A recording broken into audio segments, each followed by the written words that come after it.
You are listening to Fantasy Filmball with Matt and Dylan, and on this show, we turn movies into sports and look at all the Oscar prospects and their fantasy value. I believe that this is going to win Best Picture, and here's why. I mean, Denis Villeneuve got all the nominations he needed for Dune and still missed out on the Best Director slot. Don't let me get my hopes up. The Academy has disappointed me too many times. Thank you to the Academy. Thank you to all of you in this room. I can't remember the last time I walked out of a movie theater on such a high. No matter how certain it seems, anything can happen on nominations morning. Never count the Golden Globes for just doing something off the walls and bonkers. It's the kind of movie that reminds me of why I fell in love with movies. And the Oscar goes to... Welcome into episode 12 of the Fantasy Filmball podcast. My name's Dyl. And my name is Matt, and this is a show where we turn movies into sports and sports into something that we do not talk about here. And today we have a very special episode. We have some guests. We are going to be doing our draft today. So I want to welcome to the show everyone. Hi, everyone. Welcome. Pleasure to be here. Hey. Hello. Greetings. So I'm really grateful today because we have the Film Drunk joining us. We have Brother Bro joining us. We also have Arnaud and Austin joining us. Now, 4 of us have played the game before, but Film Drunk and Brother Bro, this is your first time playing. So how are you guys feeling going into our draft today? I feel good. You know, I've done fantasy basketball. This just kind of reminds me of it. I fucking kicked ass at that. So, this will be no different for sure. I'm just trying to beat Justin, if I'm being honest. Yeah, I did one of these like fantasy drafts last year with some people, and it was very confusing to me. So hopefully it'll be less confusing. But overall, I'm feeling great. I had a headache an hour ago, and then it's gone now. So that's a real blessing. And I'm hoping to really beat Jonathan today. Last year, the draft that you were in, you guys picked like films and actors and like specific roles for the game, right? Yeah, I think it was more complicated. Yeah, this is a bit more simplified because we're just picking films, 60 films to be exact. So we're going to get down to the wire on some of these. 60? Holy shit. Yeah, okay. It's going to be 60 by the end. So, okay. Yeah, the real question is who takes Morbius first. It's not going to be me.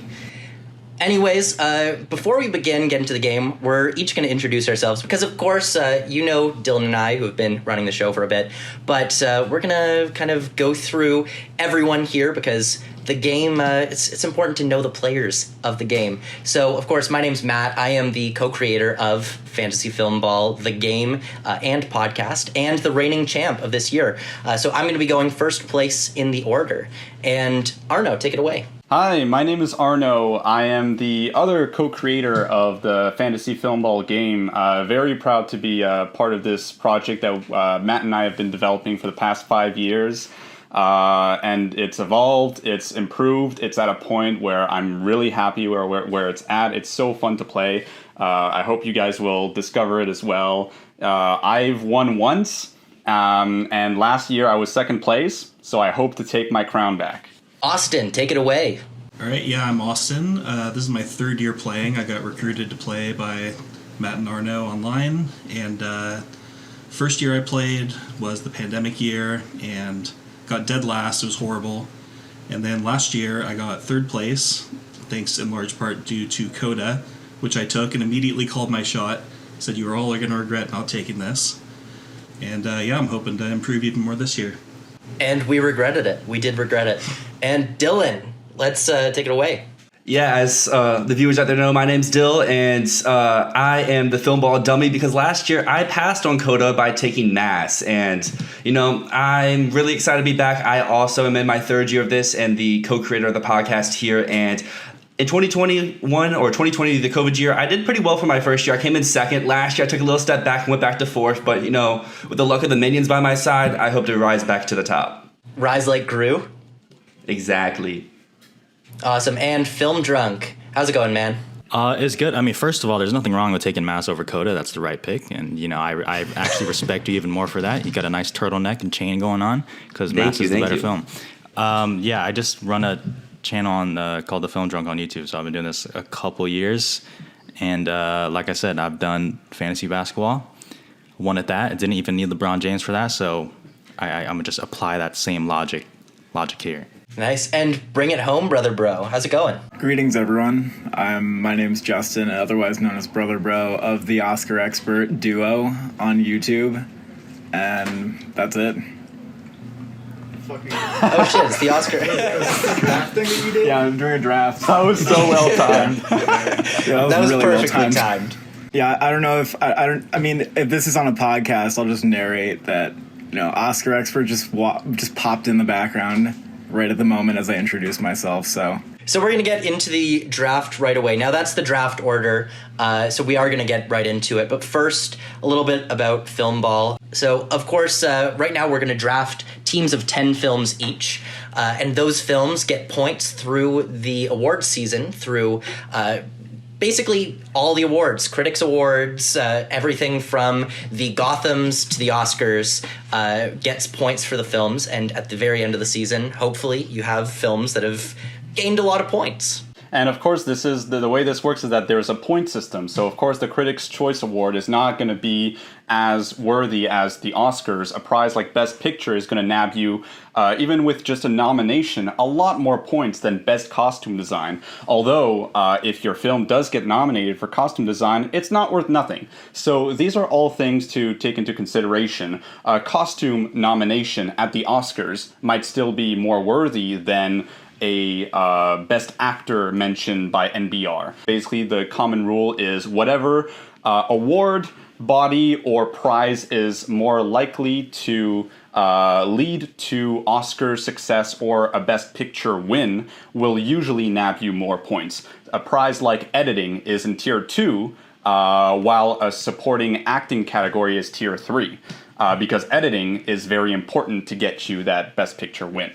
And it's worth noting as well that Metacritic points also get you points. So, for example, if a film scores very highly on Metacritic, even if that film might not go on to do a lot at the Oscars, you're still going to get like 90 points for that film just off of those Metacritic points. But the Metacritic points, of course, these are all things that can impact Oscar success. If your film is terrible, the Metacritic score is terrible, chances are you might not get too much Oscar success unless you're Don't Look Up or that kind of thing. But that's basically a quick rundown of what the game is. Film Drunk, Brother Bro, do you guys have any questions or anything that you need clarification in, especially as you guys are thinking of your strategy for your first time playing?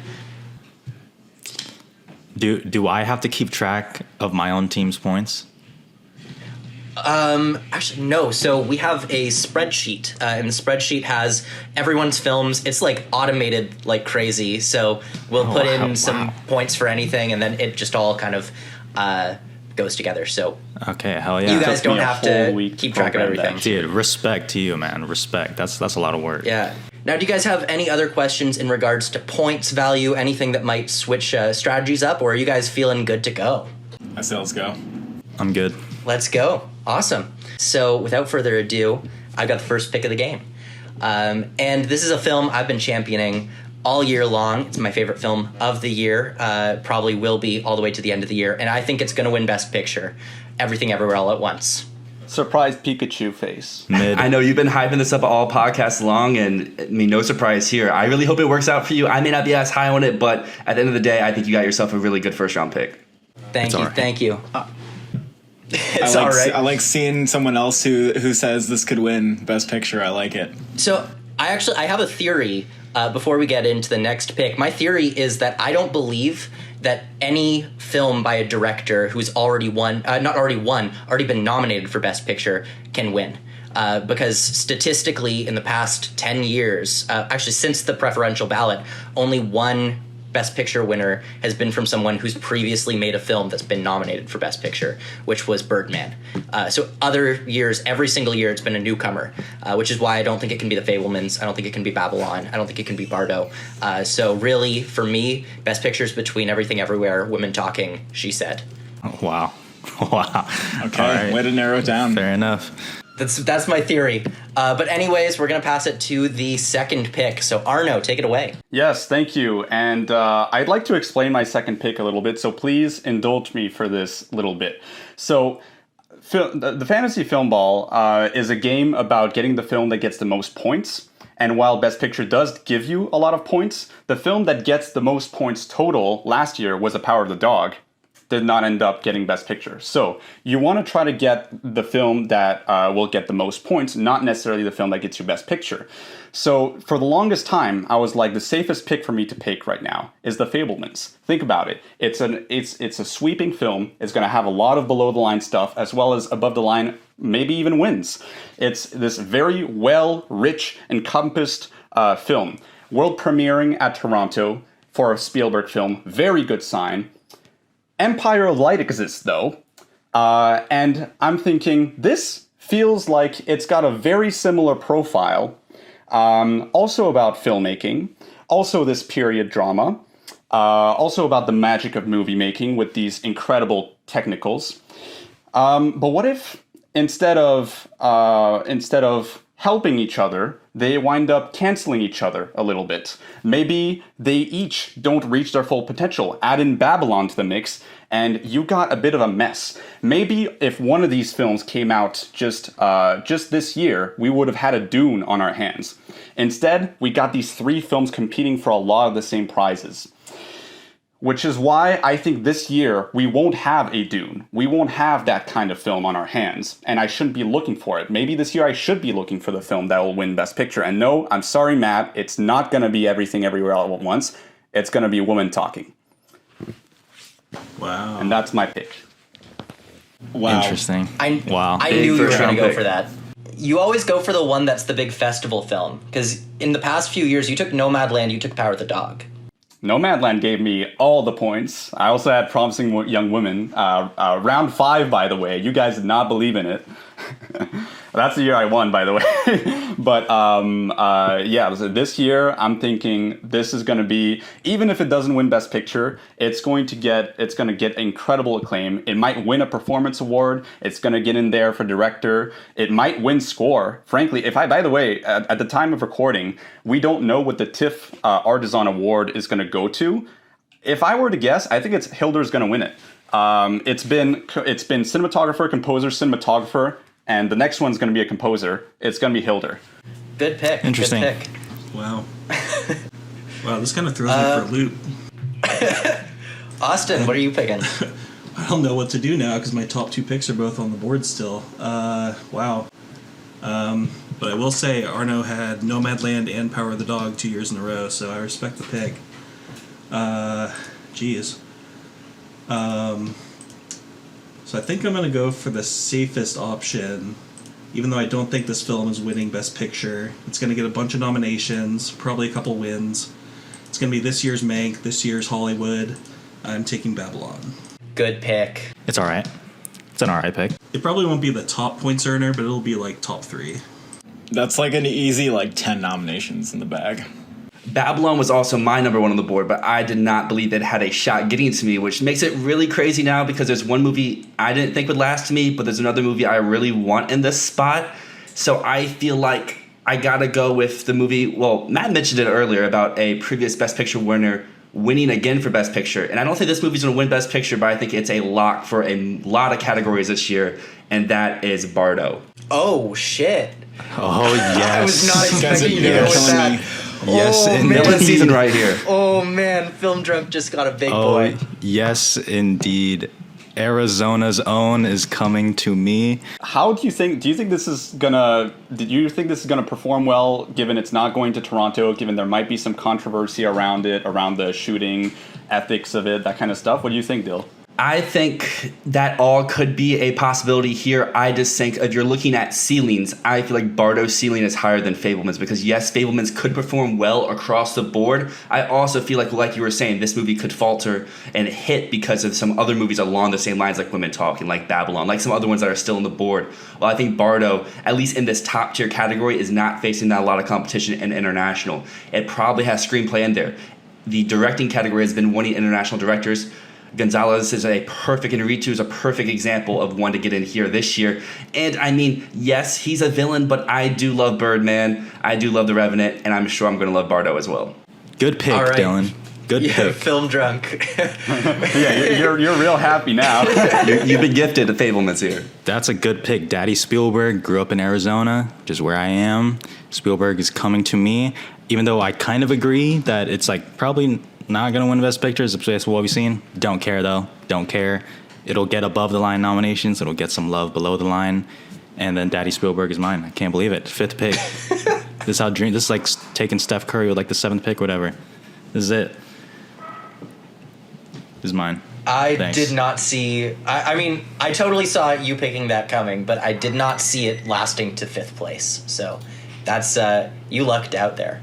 All right, Justin, you got a big pick here. You get 2 in a row. Well, I was crossing my fingers that like one of my top picks would just somehow make it into this, but Babylon, Bardo, Everything Ever All at Once is gone. Fableman's gone. Okay, let's see. Now I'm gonna do shit. I don't want to say something that I'm gonna do and then okay. Take Elvis. Fuck no. Bad advice. Don't listen to it. Okay, I'm gonna go with The Sun. Because, not like the potential juggernaut that I wanted. Like, I don't think it's as... I feel like Babylon's just, like, done. Like, it's already in there, basically. The Sun, I don't know, but we're going to take it because you get a nice bag of nominations. I've read The Sun, the original play, and so I have an opinion on it.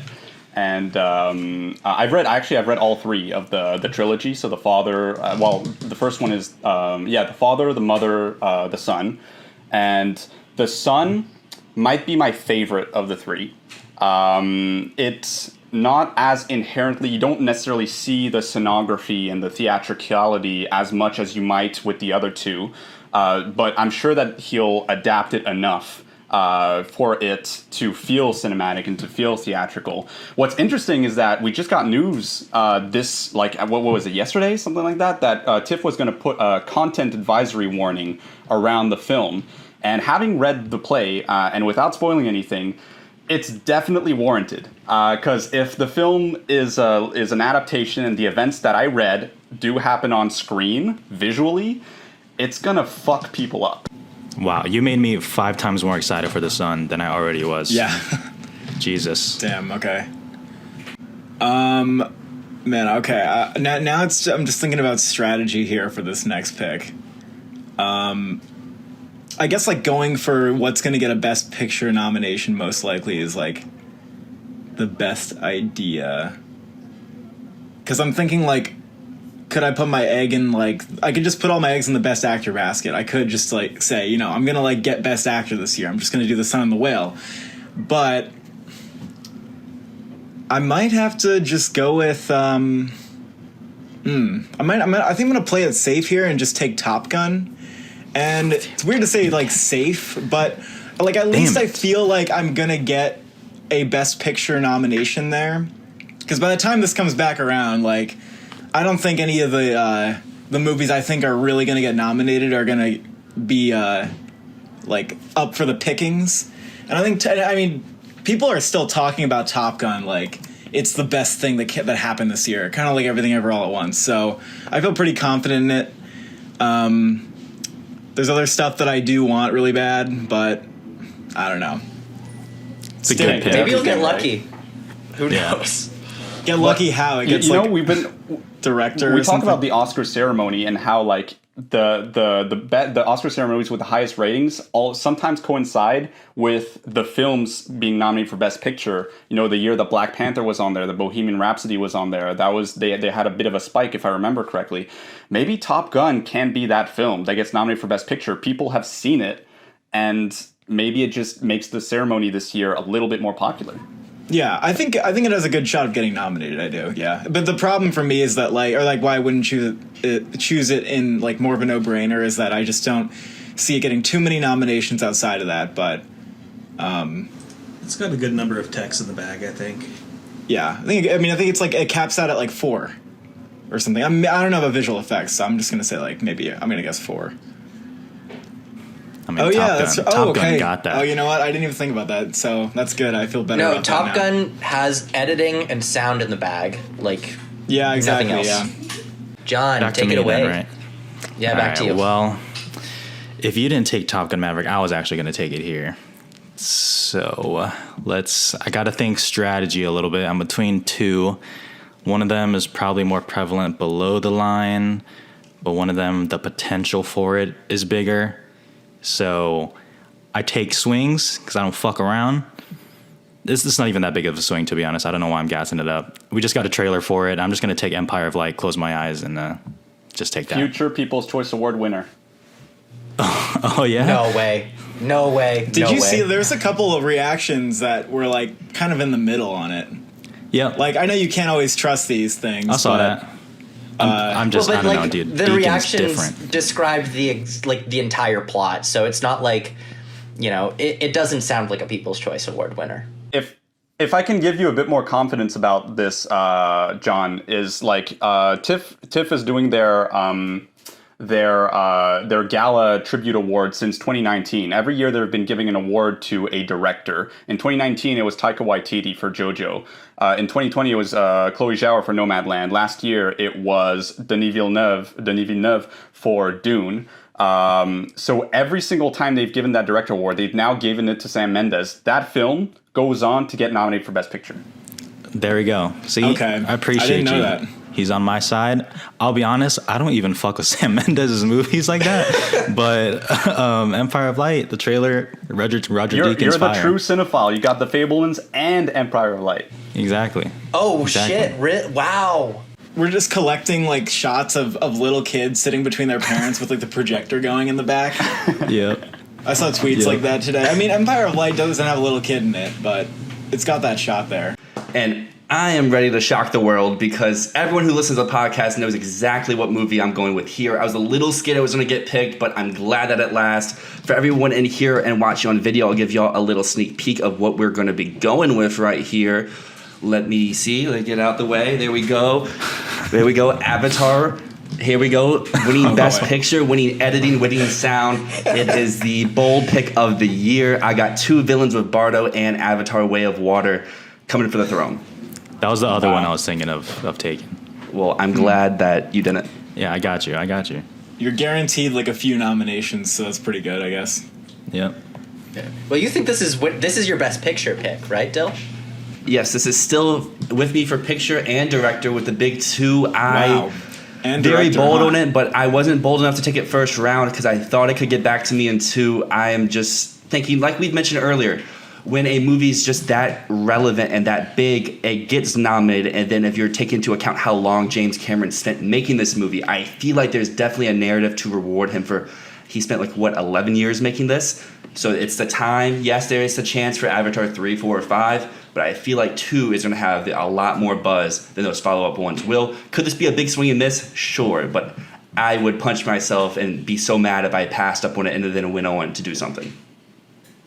Of course, my top 9's all gone, so I have to figure out what I'm doing here. But I think I'm going to go with the film that I read the script for, and I really enjoyed it. And I think it's win competitive in at least 2 categories. And I'm going to take The Whale. I was really excited to get that, given that Brendan Fraser just won the... I keep talking about TIFF, every single chance I get, but it's true. There's this growing stat now that one of the 2 actors, or in this case also an ensemble, gets rewarded at TIFF and winds up winning Best Actor. Maybe this year the stat will be broken, but if that's still the case, then Brendan Fraser could go on to win that Oscar. I don't know. I think it's going to be the entire cast of My Policeman that's going to win Best Actor this year. I support Harry for the win. Didn't Cumberbatch win it last year? Yeah, Cumberbatch, but Jessica Chastain also won. Oh, both of them. Okay. All right, show of hands. Who would predict that that Brandon Fraser wins Best Actor at this moment? I'm 50-50. Right now? Yeah, right now. No. I mean, it's like... Right now... And then I'm going to assume that the remainder of people are for Hugh Jackman, or no? I think Dill's Austin Butler. I'm Hugh Jackman. Oh, Austin Butler. Hugh Jackman. Okay.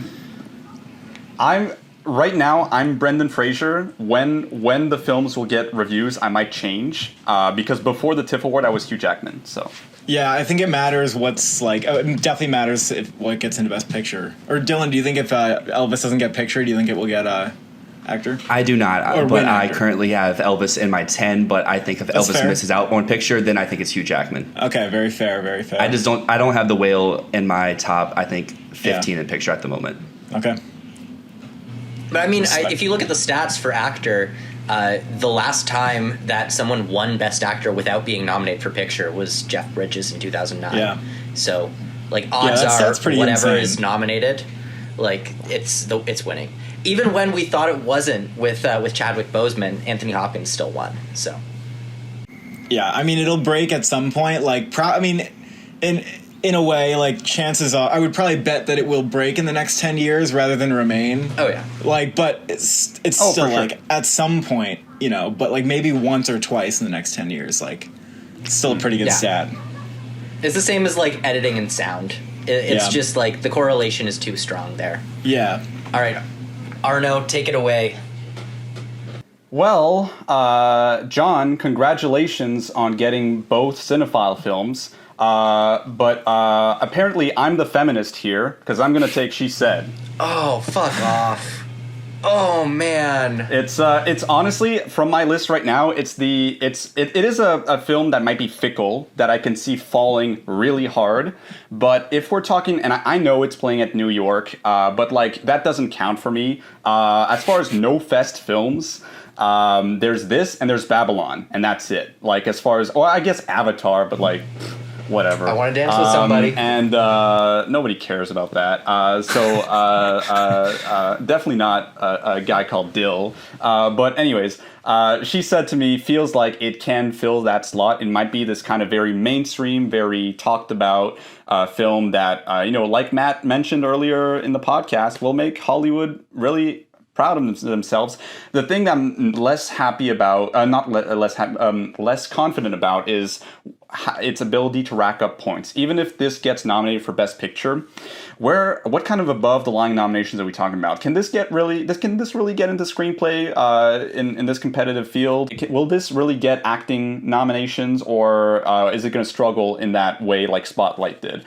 So that's kind of where I'm a little bit worried about. But maybe I can at very least Nightmare Alley it and get a Best Picture nom towards the bottom of the pack. I hate you for picking that, because that was going to be my next pick, and I really thought you were going to pick what my next pick is. So I'm going to go with Tar. Yes! Yeah. Yes! Thank you! Wow. Sorry. Huh? Whole reason I'm going I knew for you were Tar. going to make that mistake. Whoa, You think it's a what's mistake? going on here? Ooh. They beefing. See, Mistake. What do you Here's know, the thing. sir? yeah, what inside info do you have? Kate Blanchett is going to get nominated, and nothing else. It's going to be divisive as... I fully back you there. Here's the thing, though. Like, it could It's the be Spencer of this year. It could be Spencer, or it could be something like The Favorite. You know, it could be something that gets more nominations. I mean, Todd Field does have a very good track record. You know what's also interesting is that it could be Spencer in score too, because Hilda Gunadotir is doing it, and like if she is up for women talking, it actually hurts her chances to get nominated for Tar, which sucks. But I feel like this in the same way that I kind of like Tar's about a Spencer's score composer. better. I feel like Tar is gonna have like the more beefy score, and yet like it might still get overshadowed by her other movie. I don't know. Right. I mean, we'll see. I think Tar is like very fair play. Like that's like on the table, so that could get a Best Picture. Now out you of guys have got me regretting it, bunch. because I could have picked two others that I feel much more confident in now. Well, before you pick man. that, are you going to make me and EO sad here for your second pick? Okay, here's the thing. I'm gotta be between prepared. two right now, and one of them would make Dylan very sad, and the other one I feel like... No, okay, you know what? I feel like I'm just gonna kind of throw my team away a little bit this year by going for stuff that I'm hyped about, that I feel like I personally think could make it if things work out right. So you know what? I'm not going to go for the film that I like less, that I think has better chances. Instead, I'm going to go for Pinocchio. Guillermo del Toro's Pinocchio, not the Pauly Shore one, not the Disney one. I'm going for Guillermo del Toro's Pinocchio because I think that there's going to be a lot of passion around it. I mean, Del Toro is absolutely beloved, and I think that when this comes into the season very late, Netflix's priorities could shift a little bit because Hollywood does love Del Toro so much. I mean, Nightmare Alley got in like at the very last minute last year, basically entirely on love for Del Toro. And this is his passion project of the last 10 years. So, you know what? I'm going for it. It's a film that I feel really, really strongly about. So that is my third pick. Zemeck is better. I think like it could get in like in Kanto, you guys have it at 358 points last year. That's pretty good. I was looking at Pinocchio as like my eye was on it for like maybe like a round 2 or 3 movie as well, because Encanto got a lot of points for like a non-Best Picture nominee, just for like sweeping animated and getting like a couple other nominations. I think Pinocchio could, maybe even get like a visual effects. I'm rooting for Pinocchio. I'm slightly worried because of, as we know, Hollywood's like the definition of animated films as being for kids. They already have a mental image of Pinocchio that is the Disney version. How will that impact things? This is Guillermo del Toro. They love Guillermo del Toro. They don't love stop motion generally. And that's a bit... so I'm rooting for it. That would be amazing if it gets into Best Picture. I think you're good for you for going all in. It's a risky pick. Yeah. As far as my pick, though, there's a lot of things I'm very interested about, and that I'm sure some of you will be picking very soon. Ultimately, though, this might not be the safest, the wisest, the smartest choice, but I have to rep one of my favorite directors, whom I've seen almost all his films. I have to go with my boy, Ruben Östlund, Triangle of Sadness. This guy does not miss. This guy's filmography is top tier. Anybody who says this guy is stupid is stupid. No, I'm just kidding. But you can like whatever you want. But man, I just love his films. They just speak to me. They make me feel everything. And I really hope this can go beyond the Palme d'Or and be that art house Don't Look Up that people can actually rally behind. Funny enough, when you were talking about what movie you were going to pick, I already had that one copied and ready to paste into your slot. Yeah, I mean, speaking as someone who watched it like last week, it's I really struggle to see how it finds a path to the Oscars, because like it's not going to get Critics' Choice, Golden Globes, like AFI, NBR. It's not going to get any of those early season things, and Drive My Car made it in without any of those, but it also won the entire trifecta. So I just really struggle to see how Triangle of Sadness gets in, but I hope you're right. That's why it's my third round pick and not my first or second. I've never seen one of his movies. Oh, you gotta watch The Square. The Square. Watch The Square. I have to watch The Square before this one, but I love Force Majeure. I think that's like I gotta watch that again too. Yeah, I need to. to. What do you think about Downhill? Actually, John, watch Downhill first. Please true. Then my appreciation will go up for Force Majeure. Yeah. Oh well, maybe exactly. that would make sense. All right, Austin, what you got here? Well, I was going to take Triangle of Sadness if it got to me, so that's a good pick. I have it narrowed down to 2 films here. One of them kind of treads on the toes of one of my other picks, so I'm probably going to have to go with a film that I was not really high on until the trailer came out like a month ago, and I just feel like there's going to be this big swell of industry support for it when it does come out, and I'm taking Black Panther: Wakanda Forever. Shit. Dude, that was my next freaking pick. God damn it. Okay, so there was no hope because Film Drunk would have nabbed that. I was hoping like people would just slide under the radar until it gets to me. Fuck, I thought I was so smart for that. I was like, there's no way that they had Black Panther. Just dropping. I think it could be better than the first one. I definitely think it could be better than the first. I think also hope it's better than the first. Yeah, like I think people were really like the critics are like really hyped on Black Panther like right when it came out. Because and then I feel like people like I don't know, like the people I know in real life like don't like it as much as like people hyped it up for, but I feel like the second one could actually be as good as like the hype for Black Panther 1 was.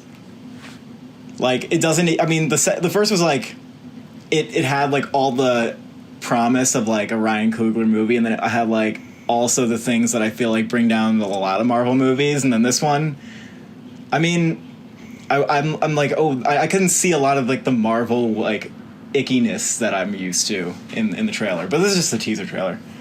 Cole and I were really debating over whether this could get nominated. Like I was just like making the case for it while he was like trying to shut it down, and like that's how we like figure out if we think something could work. And we had a good time like debating this one. Do you guys think that there being so many big blockbusters could, kill 2 out of 3 of them? Because we've got Top Gun, and Avatar, and Black Panther. Yeah, I don't think all of them will get in. I think 2 of them could, but it's just usually not how it goes. Like that would be kind of weird. All right, Dylan, you're a happy boy right now, happy donkey. I'm really happy boy right now because there's 2 movies I really want on the board, and I mean on those lines of what Tandem just said there, I think Wakanda Forever could get in the picture if Avatar does miss. I think one of them 100% is in the picture, and Matt and I talked about this on the show earlier this year. I think this will be the most populous Best Picture lineup of all time because I think there will be at least 4 movies grossing over $100 million worldwide to make the list. We have Everything Ever All at Once, Top Gun Maverick. I have Avatar, and the 4th one is my next pick, Elvis. That was the other one I was thinking about. God damn it. It keeps slipping from my fucking hands. Like I said earlier, I think Austin Butler's winning actor. I think that it's getting in for picture. I think it has a costume nomination. I think it has a makeup win. I think it has a production nomination. And I think it has a really good shot for editing if it's getting in for picture. My biggest scare with this movie is what is Warner Brothers doing right now? They're kind of all over the place. So that could tank its campaign, but I feel like there's a lot of industry support for Austin Butler, and I feel like that will carry over to the movie as a whole. Because most people who see this movie are gravitating towards it and are really enjoying it. Maybe they're not putting it at their top of the year, but I feel like in a field of 10, this definitely could be a number 9 or a number 10. 2.5 stars. I'm hurt. Brutal. Strong 4 stars. If Austin Butler truly is the juggernaut that everyone kind of thinks he is, the film could get in on his back, basically. Honestly, like 80% of the reason I didn't take Elvis was that I just fucking hated that movie. I did not want to have to root for it. Yeah, I mean, I would have taken it if you didn't say it, because I'm looking at my list and there's like 3 on the. Oh, there's actually. Oh, there's. Well, no, actually, no shit. All right, I don't know. I want to see what Film Drunk takes. Big pick right here. Yeah. Well, speaking of Elvis, I don't know. Yeah, I would have taken it, but I would not have been happy for it. I saw a tweet that said people are underestimating the passion for Elvis. It has more than Coda, and I almost threw up in my mouth. So, with that being said, I mean, Elvis is better than Coda. Yes. Someone agrees. No. I don't even like Coda, but I did not. No. I did not. I'm not okay with Elvis. Austin Butler, of course, great. And the makeup I really liked. Okay, let's see. It's between 2 movies for me. I do have a pick coming up relatively soon.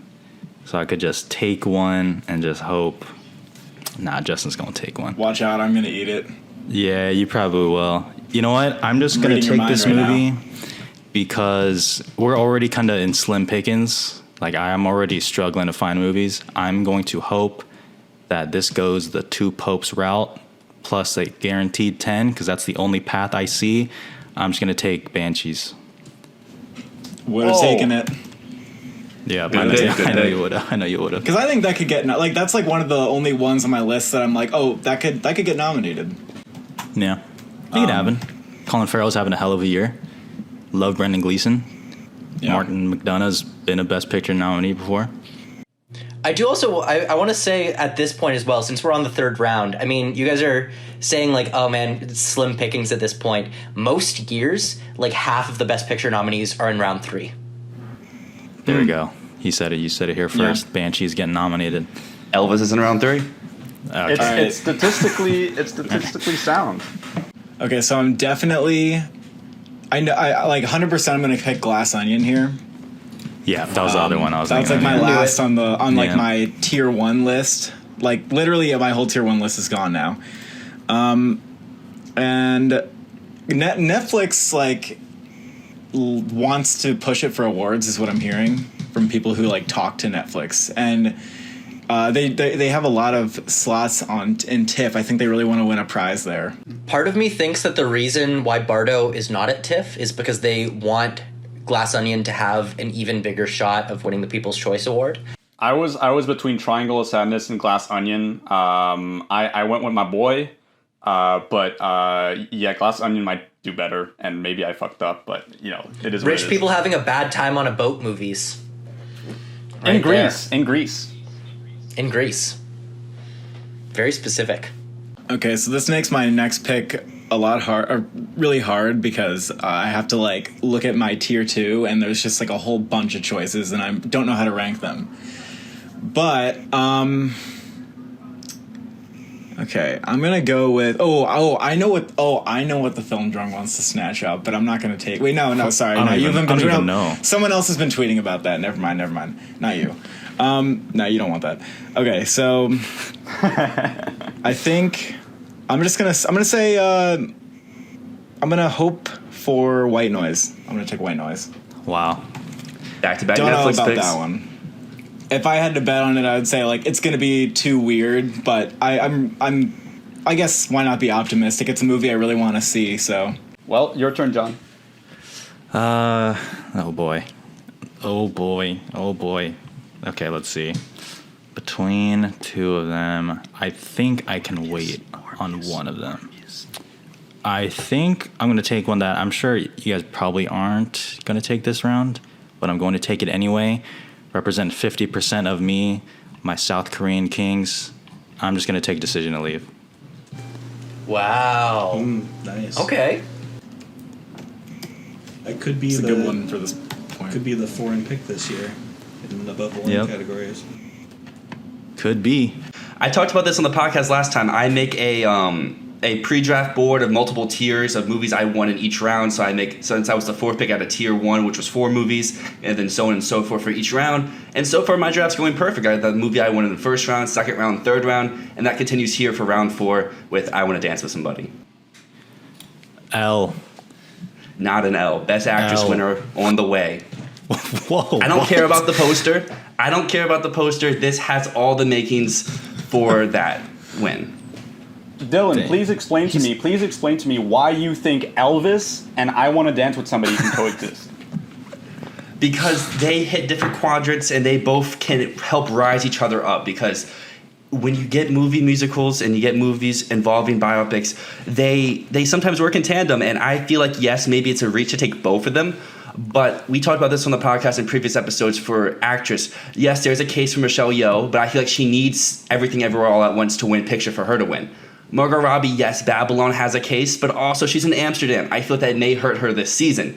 Olivia Colman, sure, but is she going to win another one so soon? And I have no faith in Tara at all this season. I think Cate Blanchett's that film's only nomination, just like Spencer, so no real shot to win. And who does that leave in the top 5? Naomi Ackie, I Want to Dance with Somebody. And then you flip it over to Elvis. Yes, I think that's the more risky pick here than I Want to Dance with Somebody. But I feel like winning back-to-back Best Actress for Florian Zeller may be a little bit of a stretch. The winner usually comes from a Best Picture nominee, so I don't think it will be Brendan Fraser in The Whale. Yes, it could be Cacho and Bardo, but it could also be Austin Butler and Elvis. I also just want to say, don't underestimate Anthony McCartan. He has not missed. So, exactly. I think the only reason not to be high on I Want to Dance with Somebody is because of Casey Lemons. And, I mean, she could prove herself. She could do a very good job with this. Or she could do a Reynaldo Marcus Green job with it. Because, I mean, no one was talking about his direction with King Richard, and King Richard still got in across the board. So, I don't know. I feel like I Want to Dance with Somebody is being heavily underrated at this point. All right, I'm up. Yeah, this is when we really start scraping the bottom of the barrel here. Yeah, so last year I took a little Apple streaming movie around this time, and I think I might have to do it again here. And I'm coming for the crown of the film drunk because I'm going on a beer run. Good pick. All right. That's a great pick. No idea what it's going to be, but the September release date is not going to help it. I just think it's got a ton of money behind it. Apple doesn't really have another priority, so they might choose to campaign it. Who knows? Seems like they definitely want to campaign it, and they're going to see if it sticks at TIFF. Yep. Austin, thank you for picking this and not picking my next pick, which is it a tad early to pick it? I don't know. This might be a bit of a risk given the how fickle the category is. But right now, I have a lot of faith in All the Beauty and the Bloodshed, which, interestingly enough, Neon. Fun fact: Neon has never won an Oscar for documentary. They are a relatively new company, but every time they've been around with their docs, they've only gotten nominated. They've never won. Maybe this is their year, and maybe they sweep that category. Maybe it goes beyond if the film is really that good, which right now it's in the Venice competition. If Bardo doesn't win the Golden Lion, maybe that could steal it. You never know. If it's really that good, it's going to TIFF. It's going to win the People's Choice Award for documentary there, and it's going to it's the centerpiece at New York. Either festival programmers are very biased towards this film and love it for some reason, or this is something special. Like I said, the documentary category is very fickle. You can never predict it. It's one of those things where even if you think you got it down, even if you know the field, there's always going to be some ridiculous, out of nowhere, out of left field surprise. My Octopus Teacher. What the hell was that? The Rescue getting snubbed. What? These things happen every year. I think that if it happens this year, it's going to be Fire of Love getting snubbed, and All the Beauty is just going to sweep. So, there you go. I fully agree. Okay. That was going to be my second pick coming up, because, oh man. I mean, you're right. This just seems like such a clear. All right. So, I'm going to go with one which is, like All the Beauty and the Bloodshed, the big fall festival film of the year, the one that's unexpectedly hitting everywhere except New York. Yeah. Maybe Telluride? I don't know. We'll see. I'm going with Living. I love the film. I think it has a really solid chance for some below the line with costume or score. And I think Bill Nighy is in a great position, especially with Sony Pictures Classics, putting it right on Christmas Day. So Living, that's my my next pick right here. Imagine the Sun is a controversial disaster, and Sony Pictures ends up having to push Living. I don't even know if it would get nominated if they did push it with all their might. But that said, I still think that Bill Nighy has a really, really great shot. Justin, you've seen Living, right? Yeah, I saw it. I was sort of What'd you think of it? I'm pretty lukewarm on it. It's just not. I just don't care that much about it. But I would take Bill Nighy a little bit seriously. I was ready to kind of just brush off the film as a whole, but Cole and I were talking about it, and I think when it comes out, he could remain in the conversation, and especially if there's a weak fifth slot or something, or like you said, Sony Pictures Classics, right? So they could really try to hammer him home. Well, what I was saying last week is I think that they're trying to do two of their different strategies. I think they're trying to make The Son into Call Me By Your Name, and I think that they're trying to make Living into Parallel Mothers or The Father, where they just drop it at the very last minute, right when nominations voting's happening, and because it's brand new in the conversation, it manages to pick up more steam than it would have otherwise. So that's kind of my thoughts on that. And for my next pick, I'm going to pick Bros. I think it's a good Golden Globe play, and they want to do a Big Sick type thing with it. So, go Bros. Yeah, that was a good one. I knew you were going to pick that. It's so you, and you're right. It's probably. I was between that and another one. It's definitely a film. I don't think it's really gunning for a Best Picture nomination, but it's definitely gunning for a screenplay. It's definitely gunning for Golden Globes, as strange as that is still. As far as my next pick, though, in the event that, like I said earlier, the Academy being really uptight about stop motion and just not liking this Pinocchio vision. What is this? He doesn't have a colorful hat or whatever the hell. Don't do it. And maybe Disney still takes it away because Disney is just sweeping animation all the time. I'm of course talking about Minions. No, I'm just kidding. About Strange World. I have no faith in this film on a quality level, I did not like Encanto. I don't like most of Disney's stuff. This trailer looks bad. To me, children are going to love this shit. And it's coming out in November, and it doesn't have a song attached to it, so it might not get those extra song points or whatever. But if this just wins the animation category and Pinocchio is left in the dust, then I'll have it. I mean, Fair. I hope you're wrong, but you might be right. You can never underestimate Disney with animated. I think it's a safe bet to be nominated across the board for animation all year long. Just will it win is the big question. But I think it's a very solid pick in this range because it has that potential to come up and become the front runner. But I think at its floor, it's a film that's going to be nominated at every single animation category at every single award show. But then again, wouldn't we have said that Frozen 2 was safe? My lineup's looking a little blockbuster heavy right now. I might have to diversify a little bit here.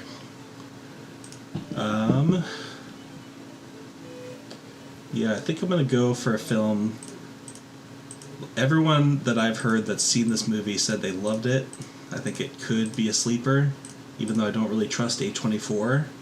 It was just announced at TIFF a couple days ago. And you know what? I'm going to go ahead and call my shot again that y'all are going to regret not taking After Sun. Fuck, I was going to take that. Oh, interesting. Interesting pick. Very interesting, because I personally think this is just BAFTAs. Well, even at that was like part of the strategy. Was like, oh, maybe the BAFTAs could do that. All right, so Dylan. I'm up again, and this will be the first time I have to diverge from my little board I made because Bros was the movie I was looking for in this round, which Matt took earlier here. So I'm hit with a big... I have two films on the different end of the spectrum. One is a big player in one specific category, and another one is a movie that could have a very low floor, but also could hit a lot of tech categories. And I feel like I can get that other one, my next pick. So I'm going to go with the tech player here. And this may be a little bit biased because this is my favorite movie of the year, but I am going with The Batman. God damn it. God damn it. That was my other choice also. Okay. I'm a joke. I feel like if Warner Brothers has stuff to campaign, I think that Elvis obviously is their main push for the big categories, but as Matt mentioned on the podcast last time, they're focusing a lot on their DC properties, and one way to get people interested in the DC properties is having a 3-4 time nominated movie in a bunch of tech categories, and I mean, that's a great push for them to wanting to continue this universe, which they just announced the other day that Matt Reeves will be writing the script. Is it my turn? It is. You got another big pick here. Well, it was going to be The Batman, so that's a little tough. I can't give you another movie. That's all good. It's all good. There's a better superhero movie this year. I actually agree with that, but... Morbius. That's right. It is Morbius. How'd you know? Let's see. Sticking with my Asian theme here, I'm gonna go with Turning Red. Oh, damn it. I think the divisiveness of it is completely overblown. I think that is a well-received movie. I think it'll get nominated throughout the board for animated, and I think it has a chance in a song. So that is what I'll go off of. See, you're taking the Toronto film away from Matt. Matt is not happy. I was waiting for that. I was like, oh man, I'm gonna rep my city right here. All right, Justin, you got two picks coming up right here. What are you going to do? Yeah, what am I? Not even sure until I say it.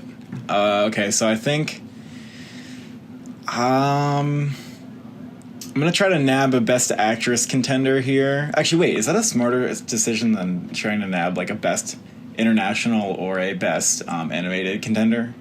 Probably, right? Like in terms of points? Yeah. So if we said Oscars, Actress is worth 50 and International is worth 25. Okay, and Animated is also 25, I'm guessing? Yeah. Okay. Yeah, Actress is tier 2, Animated and International and Documentary are tier 3. All right, I know what I'm doing. Okay, so I'm gonna go for Till, since that could be a Best Actress player. I'm not very confident in the movie being good, but also, you never know, I guess. Like, I don't know. I don't have much confidence in it, but Best Actress could happen. Okay. There you go, man. Yeah. So then I'm gonna. Oh, there's one. Maybe that'll come back. Okay, so then I want to do The Eternal Daughter, because like who knows? Maybe that could be great. I'm really excited to see it. I think it'll get like Indie Spirit nominations. I don't have much confidence other than that. It says it's like a ghost story, like, so I don't know. It has Tilda Swinton in it. It's probably a weird movie, probably not for the Oscars, but like just kind of a wild guess, and probably will get a high score on Metacritic, so we can nab like a few points from that, maybe. There you go. The Souvenir did really well a few years ago. On the scorecard? On your thing? Yeah. Did it really? That said, we've nerfed the Indie Spirit since that. Actually, it didn't even do well at the Indie Spirits. I can't even remember why, but it did pretty well. I had the Souvenir Part 2 'cause of the last year, 96. and it was a pretty solid pick. I think it got like 120, 130 points. It was one of the waiver picks last year, but I think Till's a great pick as well. I feel like that definitely could be like a Harriet-type player, where it's a actress contender and then maybe like one tech, and that's about it. Yeah. Maybe there's like a song in there that, you know? True. Maybe. Diane Warren. Maybe there's some incredible visual effects. The boy in the movie is totally CGI, not even an actor. Yeah, they hired like a full-grown man for that role, and then CGI'd him to be a teenager. I don't even remember. I don't think this movie's taken. I don't think this movie's taken. Let me just make sure. God dang this. Maybe The Black Phone is there, you know. Fantastic Beasts 3, looking pretty good. I'm gonna take Fire of Love. Yeah, that's a good one. Nice. I know documentary is always weird because something always misses, and I'm really just hoping that this isn't the one. That's really all I'm going for. If there's justice in the world, Fire of Love would get nominated. Up next, it's probably not a really good choice. I may be overtaking it, but it's one I feel like I have some faith in for an international nomination. It could get a tech or two, and that is All Quiet on the Western Front. Oh, shit. Yeah. I thought you were leading to Close. That's actually a really good one. Close is another one too, but I just have a little bit more faith in All Quiet to get that at least international nomination, and then more could come with it. So we've taken 3 animated films so far, is that right? Correct. I think I'm going to go for one here too. I'm a little surprised it's still here, honestly. Do it. Because the studio is 4 for 4 getting their films nominated in the category. I think it could maybe win. It'll probably be Pinocchio, but this could win. I'm going to take My Father's Dragon. Nice. Good pick here. I mean, the only thing is I'm still like a little bit shaky on if this movie's coming out this year. I was just about to ask that. Well, it was originally supposed to come out last year, right? So it's probably ready. Yeah, the only thing is it's the only Netflix animation that they haven't shown footage from. Animated is stacked this year. We might be having Marcel the Shell. And Matt, you saw Little Nicholas, which is like you loved, and that's might not even touch the top 10. Okay, Arnaud, what's your pick? Oh, it's my turn. I knew that. Okay, so I really don't know about this one, but maybe it's this kind of really populist, massive entertainment, just all around like word of mouth hit that's world premiering in Toronto with Gordon Ramsay. Ralph Fiennes as Gordon Ramsay. I'm talking about The Menu. Maybe a few Golden Globe nominations. Maybe if it's really that good, maybe a screenplay nod. Probably not, because original is stacked this year. But yeah, maybe this will get a few things here and there. I'm excited for that one, actually. I think it looks pretty good. Austin, have you read the script for this one? Yeah, I mean, I like the script, but I don't really think it's gonna... I mean, maybe supporting actor, but that's pretty much it for Oscars, I think. Okay, I've got my next 2 picks. Actually, do I? I'm super torn. Okay, I'm really torn between picking like the total villain of the season, the one that like I just really want to fail. Do it. Do it. I picked it. If it's the same movie I'm thinking of in another league, so you have backing here. Okay, so for my first pick, I'm gonna go with one that I like actually do enjoy, which is Cha Cha Real Smooth. And man, I'm really torn. I'm really putting off this one because I do not want it on my team. But fuck it, it has a really like. It could get absolutely nothing, or it could get, like, a ton. So, I'm going Amsterdam. Whoop, there it is. I hate it. Dang. I just did that. It's really funny how that lasted so long when you think about what that movie is. Like, just Seventh the round. profile of that movie. Yeah. 10 years ago, I we know. won like 10 nominations. Yep. Oh, absolutely. 100%. Yeah, if this came out, like...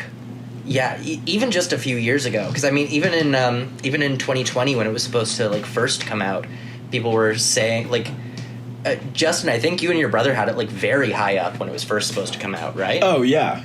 I think last year's Oscar video we had it in our top 10 for like early predictions. Yeah. Okay, my turn again. Still so many films to choose from, but we're at a point where instead of being like 90% confident in this being an Oscar player, we're kind of like 10% confident with each of these. This is kind of how I feel about this one, but I feel like maybe this will get some SAG love. Maybe this will get some prizes here and there. Will be appreciated by a good portion of people. I'm of course talking about one of the two Harry Styles vehicles, My Policeman. There it goes. He's had a tough day today, Harry Styles. He's had a very tough day today. Getting absolutely torched in the quote retweets. My God, he is getting flamed. Don't worry, darling. Oh my God. But that's a good pick. So I do think that this one could still be big. I think maybe the controversy people are worried about might be a little overblown. Don't do it. It's premiering at Venice, so clearly the studio has some faith in it, and the Venice Film Festival director did sound pretty positive on it. So I'm going with my boy Luca Guadagnino. Bones and all. Oh, that wasn't the one I was Completely thinking different you were pick than I going thought. to. Yeah, I think I was thinking of the other one. So there's two movies I really want here. One is I think the movie that we all thought Austin was talking about, but I will leave that to Jonathan and Justin if y'all want to take that. So I'm going to go with a movie I actually talked with Matt about the other day, and I feel like this movie has a pretty good ceiling, possibly. It could do something. It's got a good spotlight coming up here soon, and that is The Inspection. Okay, let me just do a last minute scan. Another pick coming relatively close. I don't know if this is the movie you guys are thinking of, but it at least was the one I was thinking of. I saw a couple tweets about some controversy, but I guess theoretically something could still happen. I'm gonna take The Woman King. Ooh, that's not the That one was I was not the thinking one, of. yeah. All right, so one of my picks, and if this happened yesterday, I would not be saying this, but there was a trailer that dropped for Athena, or I think it's like Athena or something, and it looks like an international feature contender. The cinematography looks like stunning, and I got like really excited when I saw this trailer because I just didn't know this existed until this morning. So I'm like optimistically thinking an international feature nomination there, and then like maybe it has, maybe it could get like cinematography, but it seems like a long shot, but not impossible. And then I'm gonna go with oh man, this is hard. I'll take Close. It's another international feature. Maybe one of those is going to get nominated, I think. For international, Athena, yeah. I have very little faith in. The trailer looks fantastic. It looks absolutely gorgeous. I can't wait to see it. I love Lajli. I love Romain Gavras. And the thing is that there's so many French films coming out every year, yeah.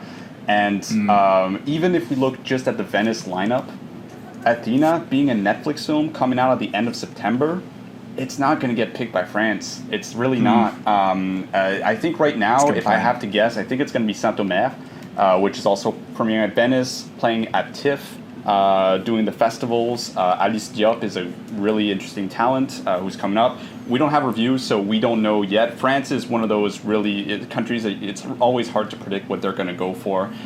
They went with Titan last year, which is really based, although maybe Happening would have been the smarter choice. I don't know. Although I still respect them for Titan, the same way that I respect them from picking Les Mis over Portrait, because those are both fantastic choices, and it's just hard to pick between the two. But either way, it's one of those countries where even if your film does get selected, there's so much competition with other countries that it's just risky, in my view. Yeah, that's a good point that I did not consider. Okay, this is my 8th movie. Okay. Well, I definitely know the controversial film that you guys are thinking. I'm not going to take that one, though. I don't really see it going anywhere, to be honest, and I'm tired of the discourse already. At this point, I'm just trying to take things that I kind of want to see, which is ironic because I actually don't think I'll be able to see this at TIFF, just looking at my rough draft schedule. But I love everyone who's involved in it. So I'm going to take Wendell and Wild because I think it'll get nominated. I guess I had stole a pick from you in previous round, but Wendell and Wild was the one I wanted here. So you get me back, you steal one, and I will take that big swing on that movie no one wants from Venice, and I will go with Andrew Dominik's Blonde. Yeah. Yeah, there it is. All right, so that brings it to my 8th pick, right? Yep. All right. Well, we're not done taking controversial Venice picks just yet because I read the script for this like 2 years ago, and I loved the script, and I thought it could be like a promising young woman type contender. Since then, there's been like a bunch of red flags, so maybe this is a mistake, but I'm going to take Don't Worry, Darling. Good value here. Yeah. Surprisingly. I feel the exact same. Well, I don't think it would have gotten this far if we picked like a couple months ago. But there's what just are been the red flags? so much. I don't know what I'm missing. There's been some like abuse allegations against Olivia Wilde on the set of that movie. Like obviously Florence Pugh has not like posted any marketing for the film until last week. And other things are just like there are crew members who said that it was a complete shit show for like COVID safety and it just from some test screenings, people have said that the script is just awful, which I've also read the script, Austin. I really liked it, too, but they rewrote it. They rewrote it a lot, yeah. And watching the trailer, I'm like, I don't see how the script that I read is, like, even the same concept as this. Dude, and the clip today. Don't forget the clip they showed today. Yeah, I've heard a lot about Harry Styles just not being good in this. The Harry Styles account went on private because it was getting flamed. That's embarrassing. Yikes. Well, it's probably for that, and he made some like vaguely homophobic comments. Yeah. So there's like multiple things. Like he had a really rough week this week with that. As a general rule of thumb, I do not trust and therefore do not pick in this game any film that comes out in the month of September. I love September. It's my birthday month. But as far as movie going, it's a no-go. I saw, what was this, in 2017, 2018? 2018, I think. I saw an early screening of Life Itself, and I knew it was going to be garbage because they were going to dump it right after TIFF. And sure enough, it was one of the worst films I've ever seen in my whole life. And from there on, I never am picking September films. It's just, to me, it's a curse. Don't Worry, Darling, having a September release date was the biggest red flag. Same with The Woman King, same with other things. That's just a general rule of thumb for me. I think it's my turn, right? It is. Yeah. I really hope this gets more points. It might not, but it's Don't do it. One of the best films of last year. Don't you goddamn do it. It's happening. Don't do it. It's happening. Don't do it. It's happening. It's happening. It's happening. It's because of what's going on politically with in the United States. I hope that people see this, take it seriously, and finally give it the recognition it deserves. It won the Golden Lion, for Christ's sake, over Power of the Dog, and it deserves it. Bong Joon-ho loves this film. I want more people to see this. It's a masterpiece. It gave me 170 points last year, so it's only going to give you more than that with it being actually eligible for a lot of stuff this year. Yeah, because it is Oscar eligible this year, so I'm going to go with a film that I'm actually kind of surprised didn't go earlier because we've already had a few documentaries go. So I'm going to pick Descendant. Because, I mean, the Obamas are backing it. It did incredibly well at Sundance, and I mean, I'm shocked this is not in the TIFF lineup because it just would make sense to be there. But, I mean, Obama is backing it, so I really hope that it can get enough points for me to thank the man himself on that one. And then for my next pick, I'm between a couple right here. I think I have to go with an international film here, one that I feel could go above and get a costume design nomination too. So I'm going to go with Corsage. That's a great pick. I wanted that. Screw you. All right, back to me. Well, shoot. I was really hoping to get that. Because that's definitely a film, like, beyond just getting a foreign film nomination. That's something that could break out, maybe not the Oscars, but in other awards bodies. It could break out in Best Actress. Vicky Krieps has been getting raves out of Cannes for this. And apparently she's just one of these actresses that, since Phantom Thread, has been working her ass off on so many European films, and she's getting finally some recognition. She didn't get nominated for Phantom Thread. That's like nuts to me. But I mean, she was a newcomer, I suppose, but still. And now she's finally proving she is at the height of playing just this incredible historic figure that is well known in all of Europe. But anyways, what do I pick? I think I am going to go with.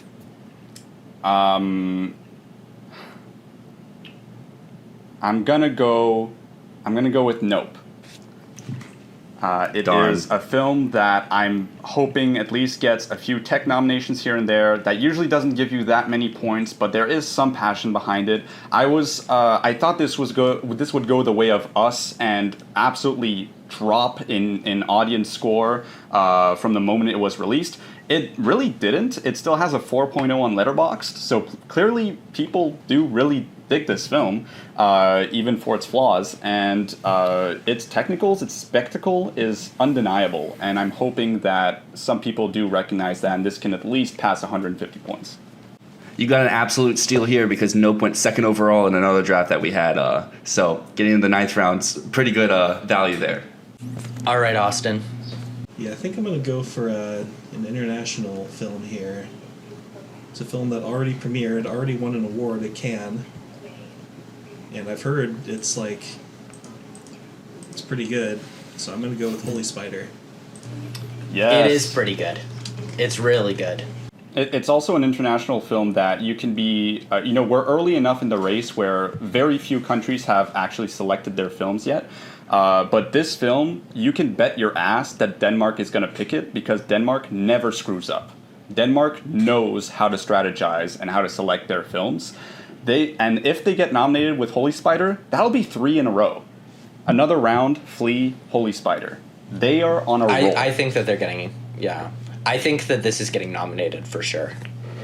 That brings it to me, and speaking of Flea, that's a movie that competed in multiple categories, and my next pick will do that as well. I'm going to take All That Breeze because it has that international appeal and that documentary appeal as well.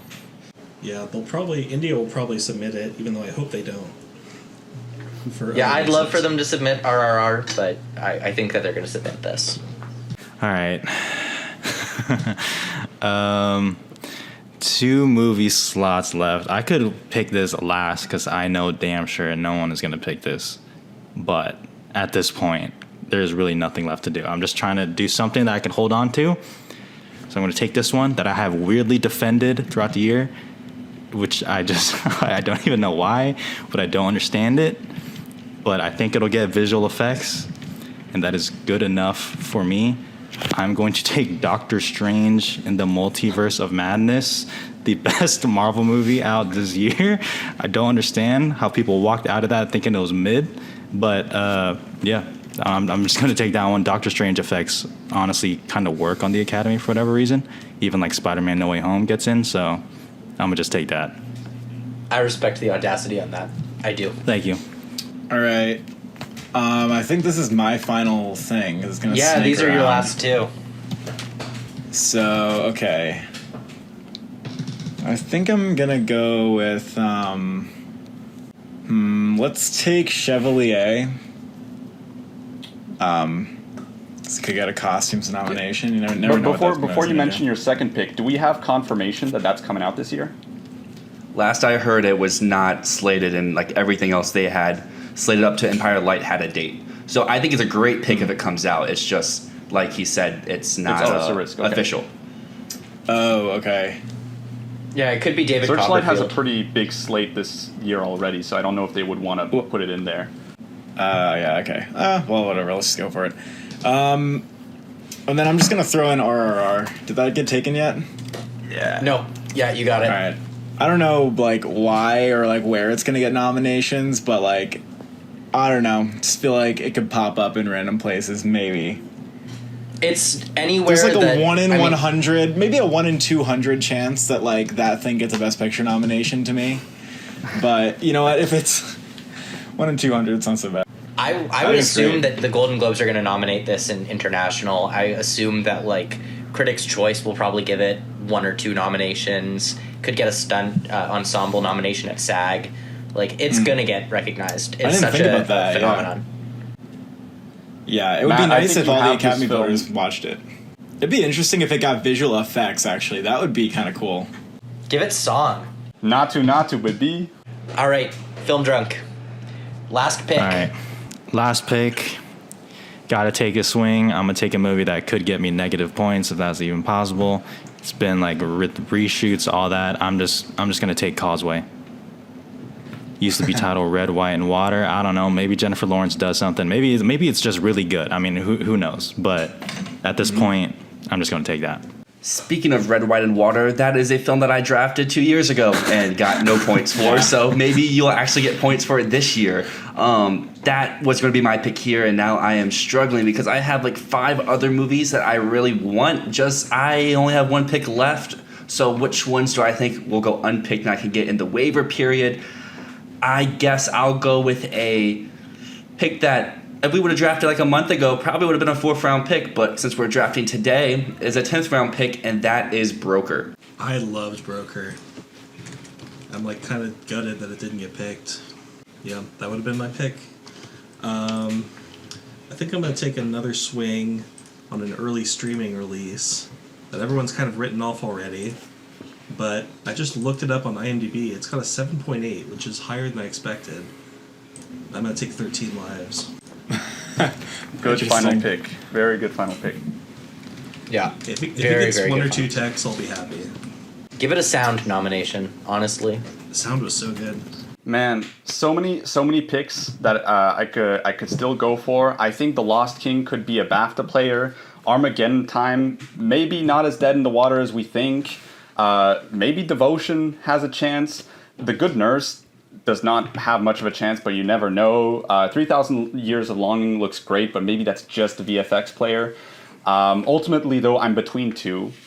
One that I know nothing about, but I like the director, even though he's had not that much success with the Oscars, being The Wonder. But ultimately, I think I'm going to go with the safe, in parentheses, pick, because I don't think this is surpassing 200 points. But I think that it could have some indie spirit success. And that is the Grand Jury Prize winner this year, Nanny. Oh, right. Yeah. And that brings us to you, Matt, for our final pick. Final pick. All right. I'm between a few here. All of them are a bit of a swing. You already mentioned The Wonder, which I feel a bit partial to because I'm kind of family friends with the woman who wrote it. So I feel like a little bit obligated to go for that. But then I'm also thinking about Matilda, which could be huge at the Golden Globes, could get a song nomination, probably not much more than that, but it's definitely at least like The Prom. Or who knows, maybe it's Cats. I don't think it'll be Cats, but like...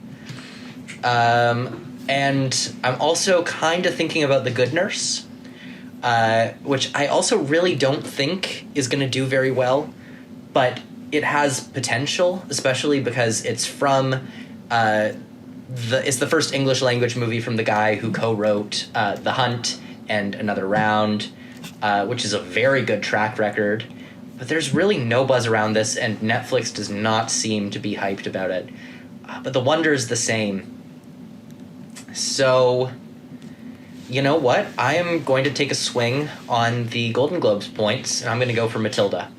I didn't really know about Matilda until you just said it, and I'm looking at the poster and I'm like, this is going to get, like, panned, but you know what, maybe not. that doesn't stop the Golden Globes, let's be clear. It doesn't stop the Golden Globes. It's also, like, the source material is good. Yeah. I mean, like, the Broadway shows, it's very good. That's what I thought about Dear Evan Hansen, too. I was like, good source material. Like, I like the play. That's different, because Dear Evan Hansen already had controversy. I didn't know it had controversy. I was just like, oh, I like the play. I liked it. So. Well, like, the thing is, the controversy with Dear Evan Hansen was, like, in very niche, like, Broadway communities online, where they'd be like, ooh, Evan's kind of a scumbag, but, like, most people who went to see the show weren't thinking about that, because, you know, the show is such a spectacle of, like, all these really cool visual effects that are being used on the stage, so you kind of, like, lose track of some of those elements because it all just works as a play. And then when you strip that away, I just know that I knew that he was a scumbag when I watched, or I knew that you could see him in that light when you watched the play. But that's what I liked about it. Yeah. Is that like I feel the same. I really like that they make you root for a despicable person. I don't know why people got like so upset over that, but yeah, anyway. Well, I think it was also just like a bit of a boring treatment of the the film. Material. The film I understand because like I think the film didn't like portray the nuance enough, and then people were like, "Whoa, does the film know he's bad?" And it's like, well, maybe they just didn't do a good job telling that story. Yeah. Anyway, but I mean, Matilda, the source material doesn't have those issues. It's for kids though. That's the only thing. Like, this is not going to be something that's going to be widely accessible. But I'm going in on it just because I do see some Golden Globes, and like if they write a song for it, the song could definitely get in. You know what else? Could get a Golden Globe nomination. It's Good Luck to You, Leo Grand. For actress. Oh shit, that's true. I was like wondering if someone might take that in the last round too. But yeah, now that we're finished with the draft, Matt, I guess we can go through everybody. But Matt, how do you feel about your team? I feel kind of shit about my team, honestly. At this point, I feel good that there's a lot of films that I know I'm personally passionate about, but then I also have stuff like Amsterdam. Where I'm just, and Tar, which I'm like, that was maybe too big of a swing early. So I don't know. I'm mixed. I know looking at my team right now, I'm not winning. So I'll pass it off to someone else here. Dylan, how do you feel about yours? So, I mean, I don't think a lot of people would agree, but I really liked my first half of the draft. I mean, I got all the movies I wanted up until All Quiet on the Western Front, and then after that, I took some swings that could give me just minimum points. But I mean, I think a lot of my team are big risk, high reward type picks like Avatar, like Bardo, I Want to Dance with Somebody, Elvis. But then I just feel like overall, we talked about this on the show a few weeks ago. Last year, I had a lot of movies I just didn't care about. Like I picked Nightmare Alley, I didn't really was interested in that. I had Eyes of Tammy Faye and Parallel Mothers, two movies I was like, these could be good, but like not at the top of my list. But this year, almost every movie on my team is a movie I'm either personally invested in or I just can't wait to watch. And I'm just happy with the movies I got. I don't know if it's a winner, but I mean, just not finishing fourth, getting up to second again would be good enough for me this year. Brother Bro, how are you feeling? Looking at your first team here, how are you feeling looking at it? Well, I think I've got two Best Picture nominees in here, if I had to guess, because I've got Top Gun and The Sun. optimistically. And everything else, kind of, they're all gambles, but I don't know. It's okay. Feeling okay about it. But I don't think I'm going to win. I think you guys knocked out some really great ones in the first round. Film drunk. I mean, you came into today saying that you just wanted to beat Justin. How are you feeling looking at your team right now? This whole time I've been like scrambling because I was like, I don't even remember who's on my team outside of the Fablemans. I took Empire of Light also. Yeah, I feel good. I trust in Daddy Spielberg. Even his lesser movies still kind of perform well with the Oscars, and I don't think the Fablemans will be lesser Steven Spielberg. So he's the LeBron James of my team, everything on his back, and we'll see how far we can go. Feel good.